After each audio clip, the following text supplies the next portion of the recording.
Right now at 5:30, Fox 5 is getting answers about what CCSD is doing to keep teachers safe following last year's attack on a teacher at El Dorado High School. Yeah, back in November, CCSD completed rolling out the new safety features for those panic buttons, and they were hoping for it to be a lifeline for teachers and staff in the event of emergency. Since then, the buttons have been used about 900 times, nearly 400 alerts for student code of conduct violations, 25 notifications for suspicious behavior, and 39 reported campus threats, such as swatting calls, reported threats, and rumors. Fox says Dani Masten going beyond the numbers tonight.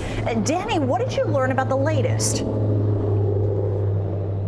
Yeah, John and Jacqueline, I learned through CCSD the panic buttons have now been given to all educators at all schools. And I spoke with the president of the Clark County Education Association about how they are working for teachers and staff.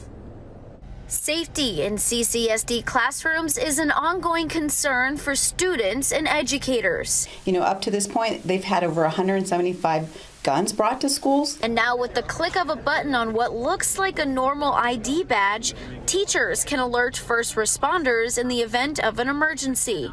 They have been working at schools that I've heard from educators where it's been implemented. The panic buttons created by Centegix were installed last summer. President of the Clark County Education Association, Marie Nices, tells me some teachers still don't feel safe. They're leaving CCSD or the profession altogether. Violence in their classrooms or on their campuses. According to the CCEA, going into the 2022-23 school year, there were approximately 2,500 vacancies in CCSD.